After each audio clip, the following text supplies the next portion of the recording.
Hey there, YouTube. I'm Yukitsu. This is Yukitsu Times. Welcome to my channel. Welcome to Battlefleet Gothic. Yeah, just continuing on our series, talking a little bit about why to play each faction and what happens once you get up to the top there. So we've got ourselves our despoiler, the lovely carrier type for the chaos sort of scum faction here. Let's take a look at sort of what makes it interesting and good once you've gotten to the top tier here. So they've got the heavy macro batteries along the sides here, and they're a little bit peculiar because they've got, as far as I can tell, more actual guns than your typical Imperial battery. If we look at how many there are, it looks like 8 guns per battery there, so twice as much fire in terms of volume. The damage is only 3, but it ends up being exactly sort of the same damage per second. Same 12,000 range as the... Actually, no, that's... I think the Imperial macros do 15 damage per with 4 shots, so the Imperial ones actually still do deal more damage at long range, at all ranges actually, come to think of it, but... yeah, so the macro batteries and the lances for this faction, they're just quite weak. That's the problem. And, you know, it continues with the lances. It's only got the lance turrets here dealing 4 damage per hit, rate of fire of 8. So compared to damage of 12, rate of fire of 12, even with the higher rate of fire, this doesn't really even out. Now, it does have 2 attacks per turret, and I'm not 100% sure how that's calculated, but it doesn't usually level out as being huge damage from these, but it is pretty decent just from the high rate of fire and high volume of shots. But combined with the lackluster macro batteries, you're not looking at a whole lot of damage. The super heavy prow lance, only front firing, so it can't swivel to the sides. A little bit unfortunate, but this one's relatively, again, high rate of fire from the sheer number of shots. It does pretty decent damage, so it's an okay weapon, but it doesn't have the sheer raw power that the Retribution does. Now, this is, however, a carrier, and if you were to compare it to the Emperor class carrier, this actually does have more firepower in some ways than the Emperor class.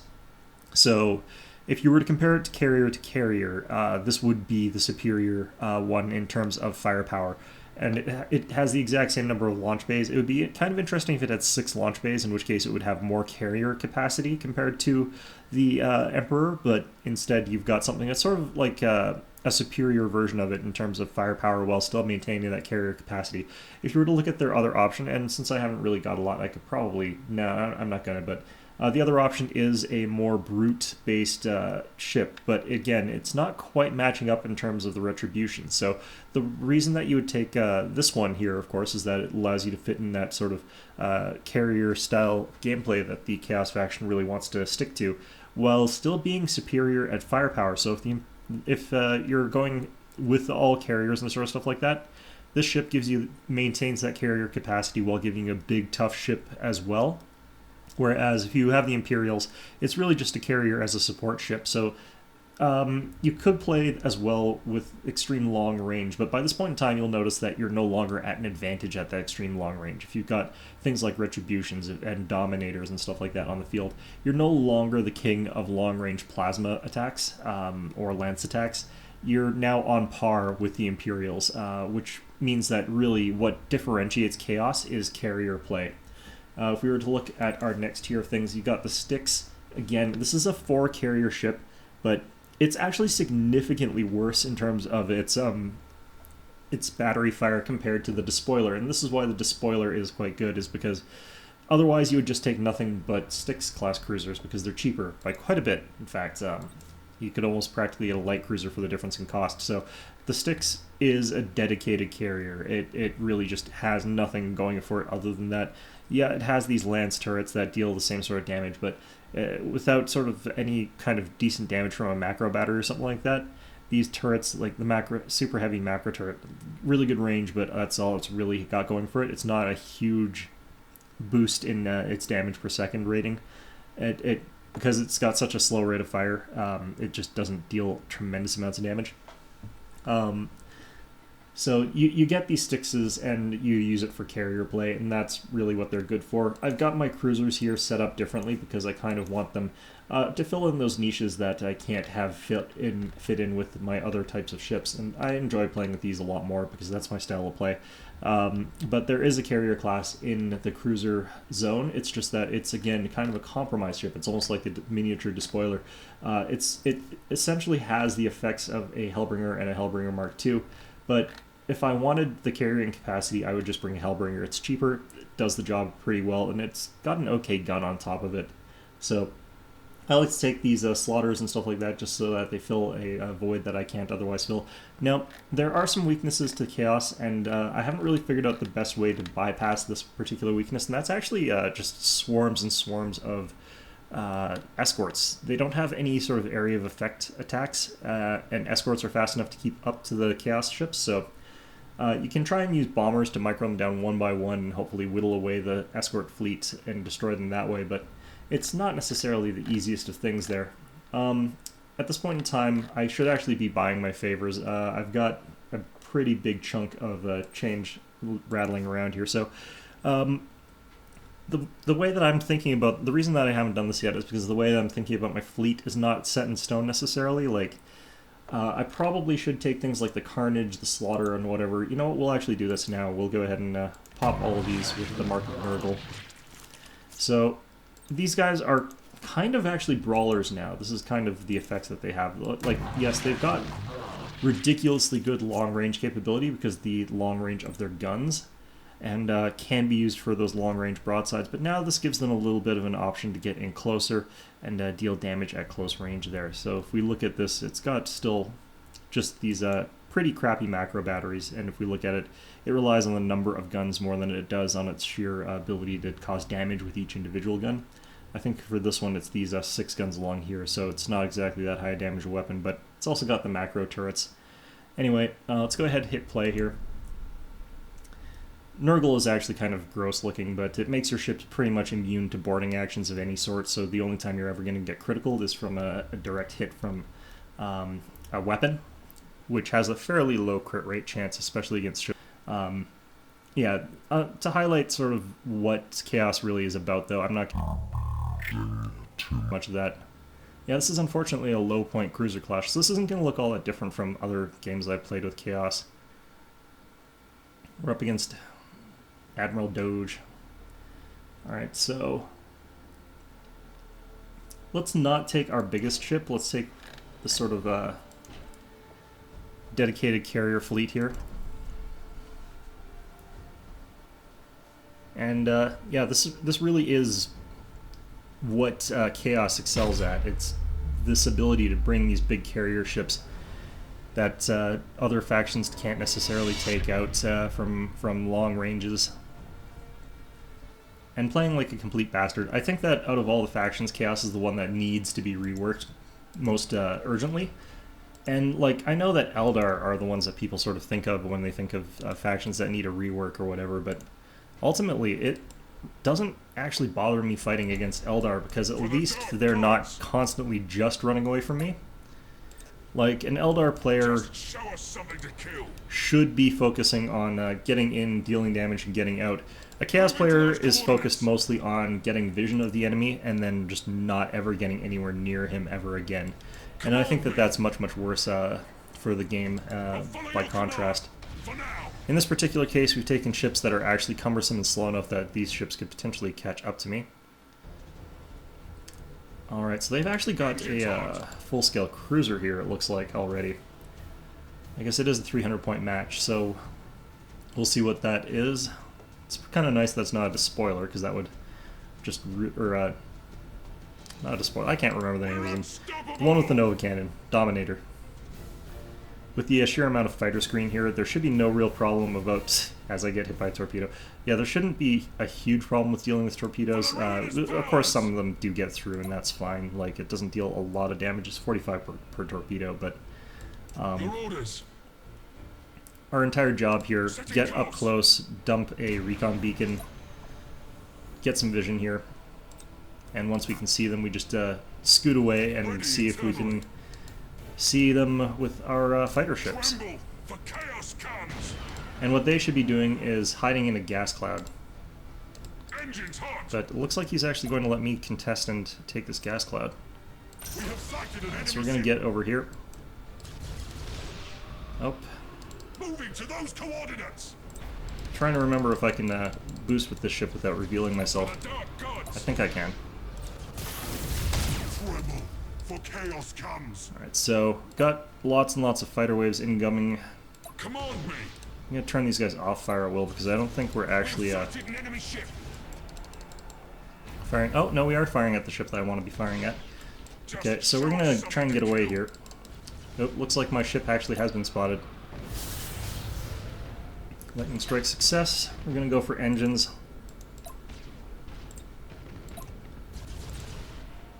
Ready eternally.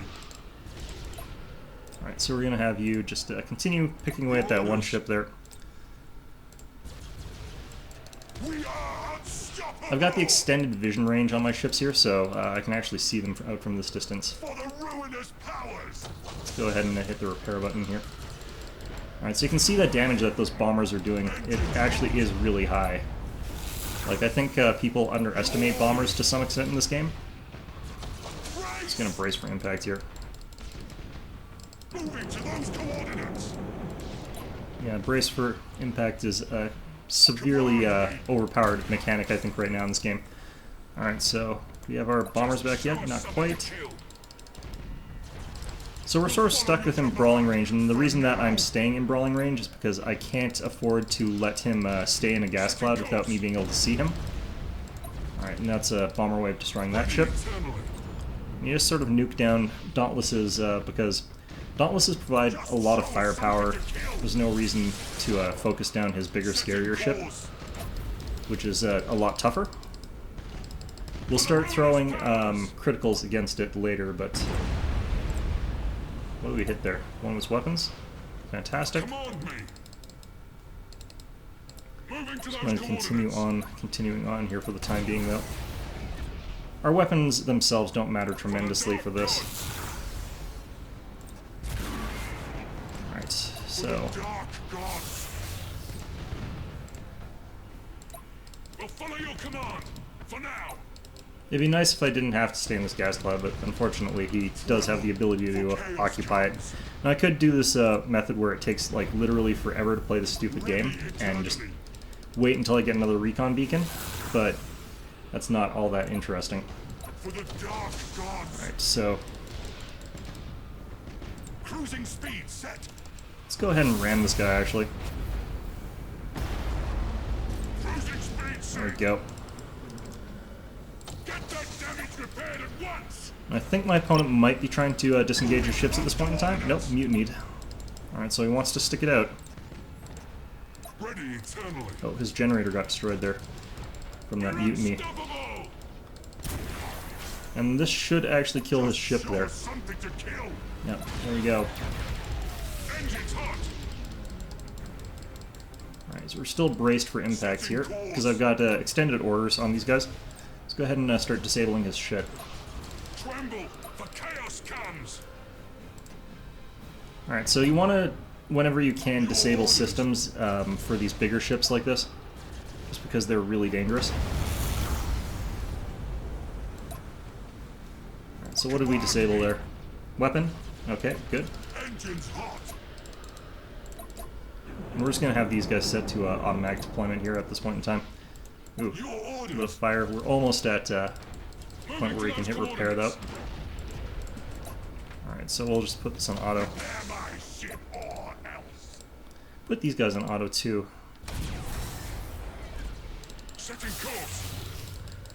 Try and tank those with our healthier ship here for a bit. Alright, so this guy's lost his shields. He's losing weapons. Engines are gone. Alright, so I feel as though we can switch over to bombers at this point in time. I'm gonna actually get wrecked if I come across the side here. Well, whatever, let's just ram in, explode. We'll follow your command for now. Command me. Now he's gonna get away. Damn it. We'll follow your command for now. Can I ram him to death? Adjusting rotation. Cruising speed sync. No, he's gonna get away. Okay. Could have rammed him earlier, got a couple rams in, but... Yeah, that's Chaos Play. It's heavily focused around those bombers. They deal really, really good damage. You can disable systems really effectively. Against lighter ships, I recommend using bombers because destroying them outright is usually faster. You'll get them killed, but when you've got like just a hellbringer and you don't deal enough damage with bomber waves because you've only got a small number of bombers, it doesn't work as well. They'll just tank the damage a lot more effectively. When you've got something like when you've got 6 launch bays and you're focusing them all on one thing, though, that can be enough damage to really take out a ship in a couple of waves. Alright, so that's Chaos, and that's what makes them tick. They're my least favorite faction right now just because they're focused so heavily around that idea of keeping out of a fight, but as you can see, if you're in close, you can do those brawl fights, and you sometimes have to if there's a lot of gas clouds. You can cheese it. You can cheese it by just sticking out away from those gas clouds for hours and hours and hours and waiting for your recon beacon. As soon as your recon beacon comes up, you go ahead, you move in closer, and you go ahead and just poke at them again a little bit and then leave. It's just such a bad way to play the game, though. It's just not entertaining. It's not fun to watch. It's not fun to play. It's not fun to play against. So it really is just something that you don't want to be doing. We're going to go ahead and take these emission dissipators, though, and this is, again, so that you can hit and run a little bit more effectively. You use those sort of abilities where you launch your ordnance and then you scoot away as fast as possible. We've got, as you can see, we do have this improved auger array, and I need to get actually more improved auger arrays. We put them on our hellbringers, lets them see ships up to 7,500 while keeping away from the enemy as best as possible, and it works really well, especially in conjunction when you're using that with the auger disruptors. Use them with the auger disruptors. You get the enemy in your vision. As soon as you can sort of see a couple of enemies, you pop the auger disruptor. They can't see your ships, and you can just sort of hastily boost out of there while launching bombers and just move backwards. It works really, really well. It's one of my sort of like favorite chaos combos, but again, like this is my least favorite faction. I haven't actually played enough games though with this thing. It keeps getting blown up. Like honestly, I'm not particularly good at keeping this thing alive. Even in games where I win, this usually gets blown up. But yeah, I'll get it up there eventually. Still, yeah, that is a look at what makes a chaos tick. It really is the faction that is more of the same all the way up from the ranks. The one thing that I'm going to be happy about is now that I've got this Mark of Nurgle ship, these Mark of Nurgle ships can actually get in close to enemy escorts, just at giant escort waves. You hit the brace for impact button, and you'll probably survive for long enough to start killing a couple of escorts just because of that passive damage ticking along with your actual guns firing. On something like a Slaughter or on something like a Carnage over here has really good weapons. Even though both of them are sort of focused on that close range brawling, that long range brawling rather, it is actually enough damage sort of over time if those escorts decide to get in close and start hitting you, that you can deal some good damage to them back at least. It'll help a little bit, but still, this is the faction out of all of them that I don't think deals well without those escort swarms, and has the most irritating playstyle. So, not my favorite, not the one I want to focus on too much when I play the game, but you know, they're still kind of interesting, and you have to know how to play against them at any rate, like those carrier plays, especially if like they're willing to get in and brawl with you. You have to sort of wonder, it's like, well, can I actually beat them in this sort of situation? As you can see with my last opponent, that didn't happen for him. But anyway, I hope you found this video informative, and of course, as always, I hope to see you all next time.